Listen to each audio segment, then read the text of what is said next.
And now, an 8th special presentation. In this edition of Art Beat Nation, a photographer explores the abandoned past. It was capturing history, just moments in life that you can never get back. Photographer Thomas Sanders honors World War II veterans through portraits. So with this project of photographing and interviewing the veterans are able to be honored for their first time. Junkyard scraps come to life. You don't have to buy new things. You can reuse stuff and just make it happen with nothing. And see a new world spin on a Shakespearean classic. Shakespeare is a gift that we have to continue as artists to deliver back to the people. It's all ahead on this edition of Art Beat Nation.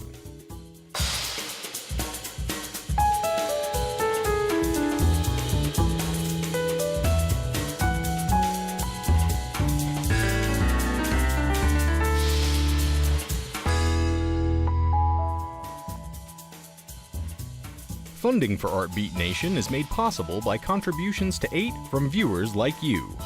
Thank you. Urban exploration photographer Miki Lansdowne explored and captured her first abandoned building in Arkansas.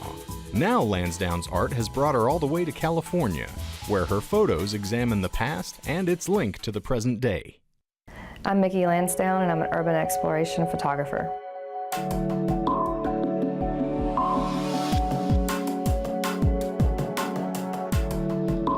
I've always been fascinated with photography.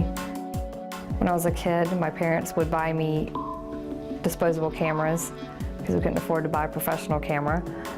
And I would just go around taking different photographs. I think that's where, as far as abandoned things came into my life, I think that's where it started, was back home in West Virginia.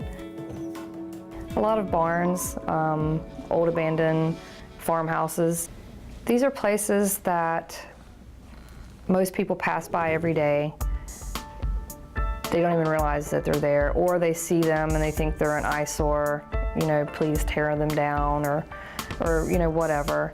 And I just decided one day I want to know what's in there. Well, the first time was in Little Rock, Arkansas. I was by myself, and I just kept passing this one building, and I was like, I just want to know what's in there, but I was a little frightened to go by myself. And finally one day I was just like, you know what, I'm gonna go see what's in here, because it's just, I felt drawn to the building. So I just went inside, and it was just amazing. It was just captivating. And just the lights coming through the windows and the shadows, and just wondering what happened here, you know, what was here all these years. It's been really great since I've been here in California. I've had a lot of art shows. I hope to continue to do that. Preston Castle is an extraordinary place. There's a lot of history left behind. I think it's amazing that the people are doing everything they can to preserve it and just not letting it go, but yet keeping it in a lot of the same state that it's in so many parts of the castle. I've been to several abandoned schools. I've been to amazing churches. Churches are just astonishing. Murals that are left, stained glass windows. I love to travel and find different places. It's just pretty neat, the things that I found. So I've kind of been all over. It was like telling a story. It was capturing history, just moments in life that you can never get back, that's preserved with photography. Well, I like to invoke thought. You know, I like to make the mind wonder, you know, make you wonder what's going on here, what happened here, who's been here. So for me, finding different pieces that are archived in history, it's my way of saying, hey, don't forget about the past. This is how we got here today. I think art is just who I am. It's not something that I've developed. It's not something that I've really went to school for. It's just something that's the way I see things, and that's what my eyes see. I just hope that people really enjoy what I do. I want to be noticed for my work, not for me as a person. I'm not the kind of person that wants to be in the limelight or a millionaire or any of that stuff. I just love what I do. I want to be able to keep doing it, and I just hope people appreciate it. It's a God-given gift to be able to see things through my eyes the way I do, and that's just me. To see more, visit sparrowandtheowl.com. They are called the Greatest Generation, the thousands of men and women who served in World War II. More than 1,000 of them are dying each day, and it is crucial to capture their stories. A senior living facility has created an exhibit dedicated to these brave men and women. We take a closer look at the exhibit, the photographer, and the veterans themselves. Each of these photographs has a story behind it, a story of courage, perseverance, and fortitude. I was a fighter pilot in a P-38 Lightning, and I was in the Army Air Corps. Bill Lancaster was a teenager when he found himself in the middle of World War II in a plane that he had never flown before. This photo shows the cockpit of the plane, hundreds of buttons, and Bill says he had no idea what many of them were for. Well, this particular airplane was number one. It was multi-engine. It was 2 engines, and all my flying had been done in a single-engine airplane. And I got into an outfit where all they had was the twin-engine airplanes, and I had to go out and learn to fly by myself because it doesn't have one fitted out for an instructor to be in there to give me any instruction. So you had to learn to fly the thing and survive it. That lack of training proved to be deadly. Of the 90 men Bill served with, 67 of them never came home. Even now, it's difficult for Bill to remember his time in the war and those who did not return safely to their families. It's hard to see. I don't think anybody plays it up the bad side or knows the bad side. I had guys that went with me to combat. They came over there and went down, and the first time they got in an airplane over there and tried to get up and fly, they killed themselves. Del Ryland was a farm boy turned fighter pilot. He joined the ROTC and soon found himself here in Arizona. I got my wings right here at Mesa at Williams Field, went over military to Italy, and flew there 30 commissions, and the war ended. Bill and Del are just 2 of the veterans whose photographs are part of an installation at Belmont Village, an assisted living facility in Scottsdale. The nearly 24 portraits were taken by critically acclaimed photographer Thomas Sanders. What started a few years ago as a school assignment for Tom has transformed into a way to preserve these stories before they are lost for good. My senior year of college, I had a homework assignment just to photograph a portrait of somebody. And living right around the corner from me was this big giant retirement community company. And I happened to go there asking the retirement community if there was an interesting person to photograph. And they said, hey, we have this World War II hero. Tom's work caught the attention of Belmont's CEO, Patricia Will. She asked him to take portraits of veterans in all of their facilities. And the reaction that we got far surpassed anything that I could have imagined. Not just because there emerged a storyline from each of these extraordinary veterans, but also because as a result of sharing their stories, often for the first time, they began to engage with one another in very different ways. Experiences that they had, often buried in their long-term memory, emerged and created a certain kind of camaraderie among them. For Muriel Pelham, the camaraderie continues to this day. At 92 years old, she volunteers with local veterans groups. Stationed in Europe as a nurse, she spent several years there and came back stateside and continued working in various hospitals. Muriel was one of 350,000 women who served during the war. I guess it means that I was probably helping the women to crack the ceiling because we had a hard time in a lot of things, a lot of opportunities to advance and do other than routine care. So I was glad I was able to do that. With 1,500 World War II veterans dying each day in America, capturing these photos and the stories is crucial, but it's more than that. What's special about this project is that sometimes the veterans have never had the opportunity to share their stories. So with this project of photographing and interviewing the veterans are able to be honored for their first time. And I think that's something very, very special for myself and for them. In a way, I get to give back through art by preserving history. World War II and Korean War veteran Carl Moline agrees. He has never really talked about his time aboard a destroyer in the Sea of Japan. The exhibit is a way for his family and friends to learn more. I think that they can read the items as to what they say, what the different fellows thought about their activity, and about their period of time while they were serving. I don't want it to be lost in antiquity, so anything that can be done and said, pictured, and proofed is all to the benefit. The veterans are all very pleased with how their photos turned out, if not a bit surprised. Well, there's everybody else. You wonder who it was. Whose picture is it? They're never as flattering as you wish them to be, but they're factual, and that's the way it is. Well, I was sort of surprised, frankly. I saw myself holding the picture, and of course that I recognized more than the other because, as you get older, your features change, let's face it, and I am in my 90s, so I'm up there. I'm thankful that I still have a head of hair. I guess that's the only thing of appreciation is I still got a little hair left. For Tom, this project brings his family history into focus. His great-uncle died in World War II, and his grandfather, a semi-famous photographer, snapped this shot of author Ernest Hemingway. It now sits in the Smithsonian.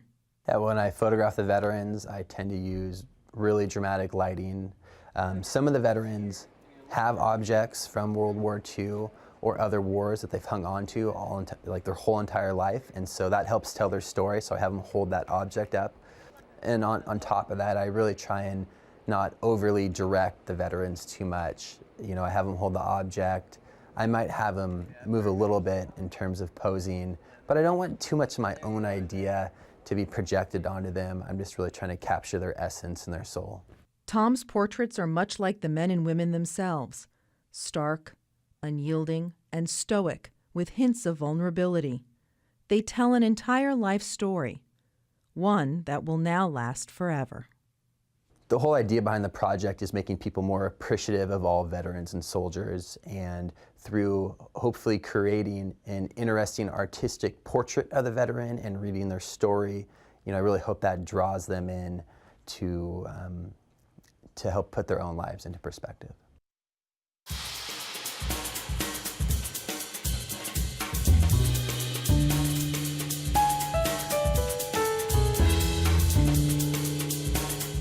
Mark Bradford, aka Scrap Daddy, takes other people's junk and turns it into magical mechanical beasts. His fascination with metal began at a young age, but now he has turned his childhood interest into a larger-than-life metal art wonderland.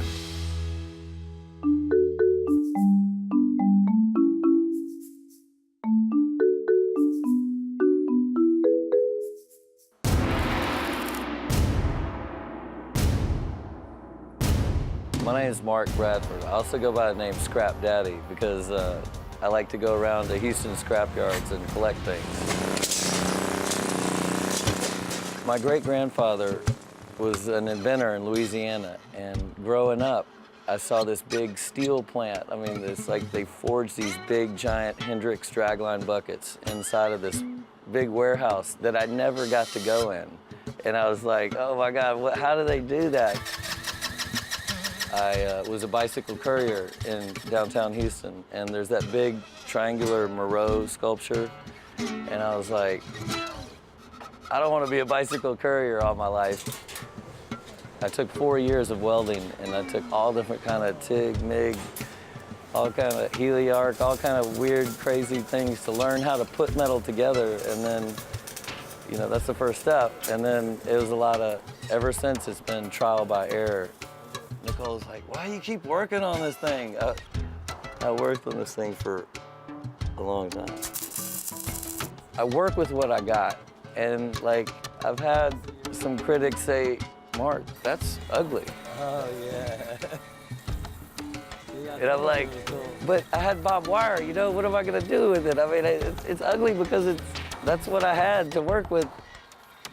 You like it? It's impressive. Come on, baby. Yay. It's kind of at an angle, isn't it?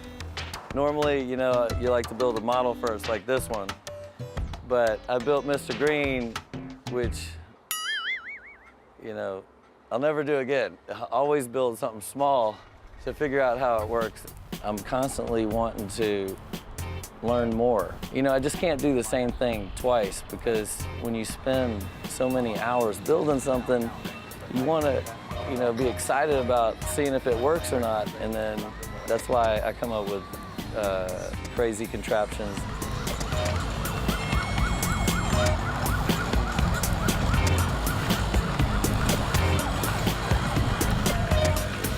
This is my art car. A lot of art car artists in Houston have vehicles that they drive.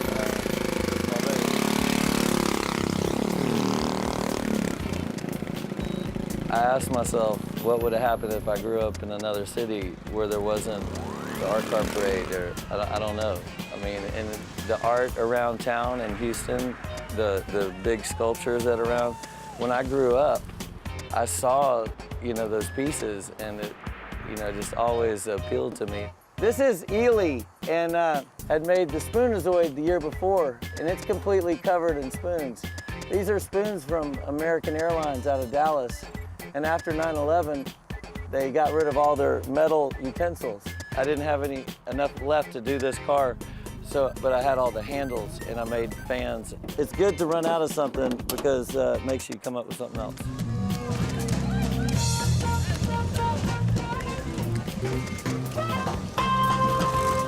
But it feels good to be back up here. And you know, I have dreams, you know, of getting everything looking and running great to do a performance with all the vehicles. You know, that's like, I would never throw it away or anything, you know. This is Azaban. This is one of my earlier art cars that I built in 1999, and it's like an animal. He's grabbing a hold of the motors, and he's like, why walk when you can roll?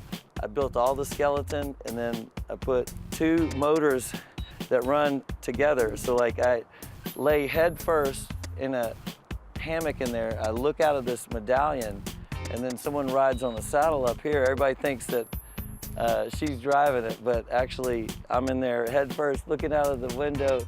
And this was my first hydraulic machine.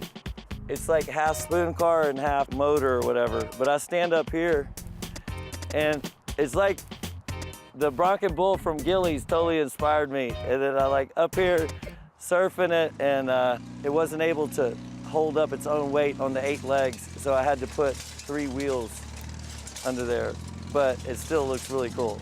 And this is the vehicle that I learned all the stuff I did with the hydraulics. You know, I want my work to survive time, and people to enjoy it. I mean, that's the main thing, is like to make something and see people smile and like it. You have to work with what you got. That's my motto.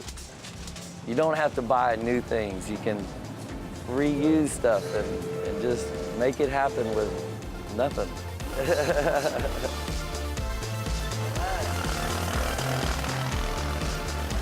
Oh my God, thank God, huh? For more, visit scrapdaddy.org. Playwright Terrell McCraney's adaptation of Shakespeare's Antony and Cleopatra takes place during the French Revolution and is a fresh take on the age-old play. This stripped-down love story will capture your attention.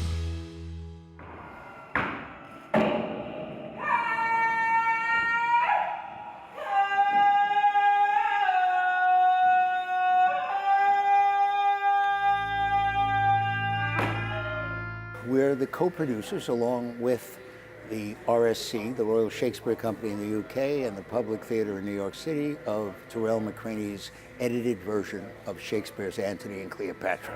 Show him your hand. Bring him the banquet quickly. Wine enough. Cleopatra's health to drink. It's perfect, really ideal to see this production right here in this space in Miami, and there's not a bad seat in the house. Not sent his powerful mandate to you.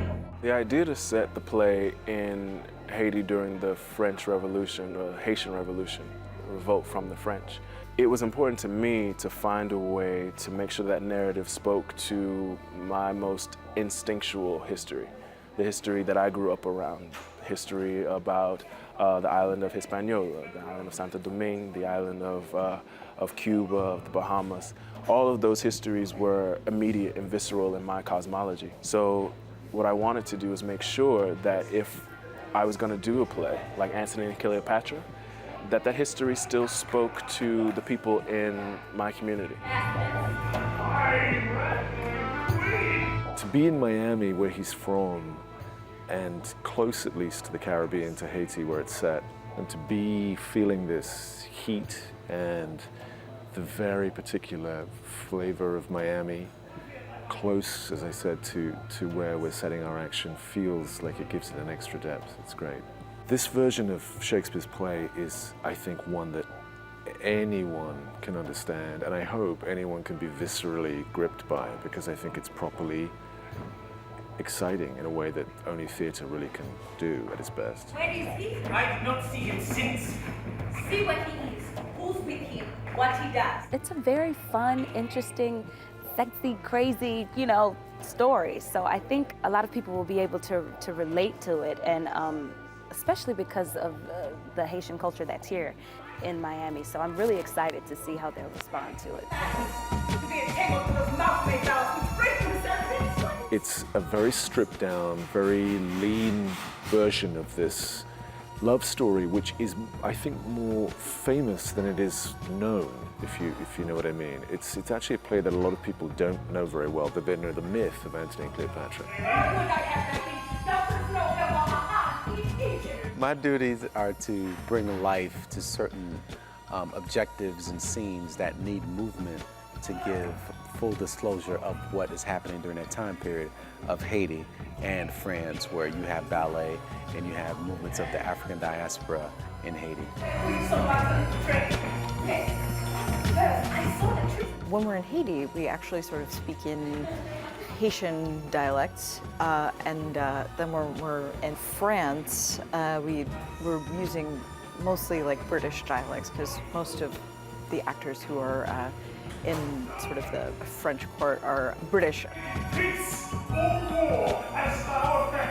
Shakespeare's free, mostly because he's dead. That's no shade to Shakespeare. We love him, but his work is public domain. And it is a part of, I think, all three of these institutions, the Royal Shakespeare Company, Gable Stage, and even the Public Theatre, who's produced free theatre in the park for over 50 years now, I think, to try and continue to give free public work back to the people. And so Shakespeare is a gift that we have to continue as artists to deliver back to the people, and we keep trying to do that. So a bite and flies? This really is a theatrical event on every level, and we're hoping that the South Florida audience will turn out to see it, because I think it's really going to be exciting, and I think it's something that should not be missed. To find out more about this production, visit the Royal Shakespeare Company's website at rsc.org.uk. For more arts and culture, visit azpbs.org/artbeat, where you'll find feature videos and information on the Arizona art scene. Funding for Artbeat Nation is made possible by contributions to 8 from viewers like you. Thank you.